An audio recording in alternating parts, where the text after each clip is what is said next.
सब सादर प्रणाम। और ये वीडियो केवल एक पर्सन भोजपुरी के बहुत ही सुलझे हुए कलाकार बड़े भैया प्रमोद प्रेम यादव जी के लिए मैं बना रहा हूँ। प्रमोद भैया, मैं आपसे डायरेक्टली बात करना चाहता हूँ कि आप जो मेरा ट्यून बार बार उठा रहे हैं, बोलबम में आपने उठाया पियावा पवन सिंह देवरा खेसारी हो रहा, आपने गाया सुनवा सलामत रहे। फिर मैंने एक ट्यून क्रिएट किया था कि मुरगोर बदनिया पे ब्लाउज करिया सोभेला, उसको भी आपने उठाया। मैं कुछ नहीं बोला। जो भी गीतकार आपको गाना दे रहे हैं, अपने गीतकारों से पूछिए कि वो कहाँ से उठा रहे हैं, किसी का कॉपी तो नहीं है। आप एक सुलझे हुए कलाकार हैं, आप में ये शोभा नहीं देता है।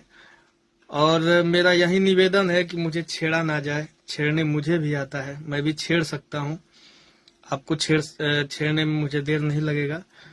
मैं भी काम कर रहा हूँ, आप भी काम कर रहे हैं। अभी हाल ही में मैंने एक गाना गाया था कि एगो मोर बा भतार की जवानी पियता, उसको आप होली में उठा के गा दिए। तो हमका घंटा डोलाई है, हमरो शूटिंग भइल बा, हमहू गईले बानी।